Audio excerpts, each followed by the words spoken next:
শরীফ ওসমান হাদি হত্যার খুনের বিচার এই বাংলার মাটিতে হতেই হবে।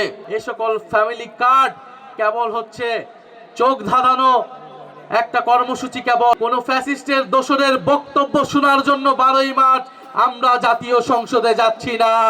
একটি নির্বাচন হয়েছে, নির্বাচনের মধ্য দিয়ে আমরা গণতন্ত্রের পথে যাওয়ার কথা। ফ্যাসিবাদ যেই 16 বছর ধরে বাংলাদেশকে ধ্বংস করে গিয়েছে, সেই ধ্বংসস্তূপ থেকে বাংলাদেশকে নতুন করে তৈরি করা, বিনির্মাণ করার লড়াই আমরা চালিয়ে যাচ্ছি। আমরা খুব স্পষ্টভাবে বলেছি, এই যে নতুন বাংলাদেশ বিনির্মাণের লড়াই, এই লড়াই কোনো দলের পক্ষে, কোনো সরকারের পক্ষে এককভাবে করা সম্ভব নয়। এই লড়াই, এই বিনির্মাণ, এই নতুন বাংলাদেশ তখনই সম্ভব যদি বাংলাদেশের ফ্যাসিবাদ বিরোধী রাজনৈতিক শক্তিসমূহ ঐক্যবদ্ধ থাকে। আমাদের নানা মত দ্বিমতের মধ্যেও আমরা এই যে ইফতার মাহফিল এবং বিভিন্ন অনুষ্ঠানে বিভিন্ন মত একত্র হতে পারছি, এটা বাংলাদেশের রাজনৈতিক সংস্কৃতির একটা বড় পরিবর্তন, যেটা বিগত সময়ে আমরা কখনোই দেখি নাই। আমরা আশা করব যে সরকার দলে যারা আছে আমরা অবশ্যই তার সমালোচনা করব। সরকারে যারা থাকে তাদের দায়িত্ব বেশি, তাদের সমালোচনা মুখ বুজে সহ্য করতে হয় এবং নিজেদেরকে পরিবর্তন করতে হয়, সংশোধন করতে হয়। গণতন্ত্র কখনোই সম্ভব না যদি শক্তিশালী বিরোধী দল, বিরোধী মত না থাকে। বিগত 16 বছরে বিরোধী মত, বিরোধী দল বলে কোনো কিছু বাংলাদেশে ছিল না। দমন পীড়নের মাধ্যমে বিরোধী মতকে নিষ্পেষিত করা হয়েছে, নিঃশেষ করে দেওয়া হয়েছে। এই রাজশাহী অঞ্চলে যারা বিএনপি করেন, যারা জামাত করেন, তারা নিজেদের জীবন দিয়ে সে অভিজ্ঞতা করেছেন কতটা দুঃসহ জীবনের মধ্য দিয়ে আপনাদের ছিল। আমরা আশা করব যে ভবিষ্যতে এই সরকারের আমলে সে ধরনের দমন পীড়ন, বিরোধী মতকে করা হবে না, বরং সমালোচনাকে সাধুবাদ জানানো হবে। শরীফ ওসমান হাদি হত্যার খুনের বিচার এই বাংলার মাটিতে হতেই হবে। বিকাশ পেমেন্টে 10,000 টাকার বেশি অফার, শপিং চলছে তো। আমরা যখন ইলেকশনে মানুষের কাছে গিয়েছি, সারা বাংলাদেশের মানুষ আমাদের কাছে এটাই বলেছে, ওসমান হাদি হত্যার বিচার যেন ভাইয়া এই মাটিতে হয়। ওসমান হাদি হত্যাকারীদেরকে ভারতের মাটিতে খুঁজে পাওয়া গিয়েছে, আমরা শুনেছি। আমরা দাবি জানাবো অবিলম্বে বাংলাদেশের মাটিতে তাদেরকে এনে বিচার কার্যকর করা হয় এবং এই বিচার যাতে সত্যিকার অর্থে ন্যায় বিচার হয়। কারণ যারা শুধু গুলি করেছে তারাই হত্যাকারী নয়, এই হত্যাকাণ্ডের পিছনে জড়িত ছিল ডিপ স্টেট। এই হত্যাকাণ্ডের পিছনে জড়িত ছিল দেশি বিদেশি নানা ষড়যন্ত্র। সেই ষড়যন্ত্রকে বাংলাদেশের মানুষের সামনে উন্মুক্ত করতে হবে এবং শুধু প্রত্যক্ষ নয়, পরোক্ষভাবে যারা এই হত্যাকাণ্ডের সাথে জড়িত তাদেরকেও বিচারের আওতায় আনতে হবে।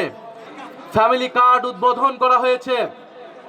আমরা ইলেকশনের আগেও বলেছিলাম, ফ্যামিলি কার্ড তারা উদ্বোধন করেছে, তাদের ইস্তিহার অনুযায়ী তাদেরকে সাধুবাদ।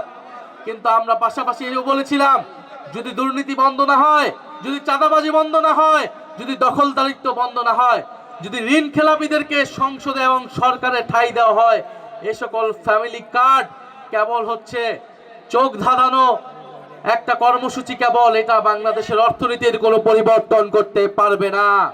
ফলে আমরা আহ্বান জানাবো, যে সকল ঋণ খেলাপি, লুটেরা, দুর্নীতিবাজদেরকে সরকারে, সংসদে নিয়ে যাওয়া হয়েছে, নমিনেশন বিক্রি করা হয়েছে, সেই সকল ঋণ খেলাপিদের বিরুদ্ধে যাতে বাংলাদেশ সরকার, বাংলাদেশের সুপ্রিম কোর্ট, নির্বাচন কমিশন ব্যবস্থা নেয় এবং তারা যাতে অতি দ্রুত দেশের টাকা, ব্যাংকের টাকা ব্যাংকে ফিরিয়ে দেয়। প্রিয় রাজশাহীবাসী, 12ই মার্চের জন্য আমরা সবাই অপেক্ষা করছি। 12ই মার্চ নতুন জাতীয় সংসদের অধিবেশন। সেই অধিবেশনে শুনছি আমরা ফ্যাসিস্টের দোসর, ফ্যাসিস্টের লেজুর রেখে যাওয়া রাষ্ট্রপতি বক্তব্য দিবে, ভাষণ দিবে।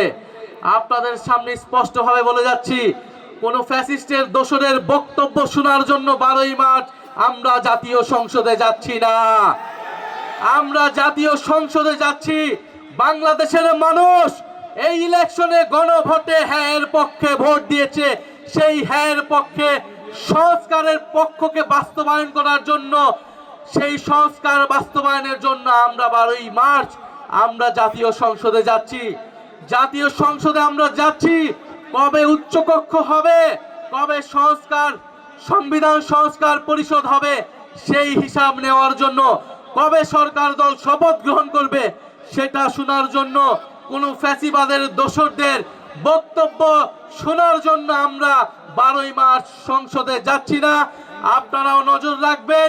আমরা বলেছি এই রাষ্ট্রপতিকে অবিলম্বে অপসারণ করে গ্রেফতারের আওতায় আনতে হবে এবং সংবিধান সংস্কার পরিষদ করে সংস্কার বাস্তবায়ন করতে হবে। হ্যাঁ, বাস্তবায়ন করতে হবে।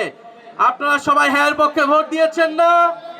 আমরা সবাই দল মত নির্বিশেষে হ্যাঁ পক্ষে ভোট দিয়েছি। ফলে সংস্কারের পক্ষে, বিচারের পক্ষে আমাদের সেই লড়াই চলমান থাকবে। আপনাদেরকেও সচেতন থাকার, 12ই মার্চ সংসদের দিকে তাকিয়ে থাকার আহ্বান জানাচ্ছি। এই অনুষ্ঠান আয়োজনের জন্য সকলকে উপস্থিত হওয়ার জন্য আপনাদেরকে ধন্যবাদ এবং কৃতজ্ঞতা জানাচ্ছি। ইনকিলাব জিন্দাবাদ, এনসিপি জিন্দাবাদ। আসসালামু আলাইকুম।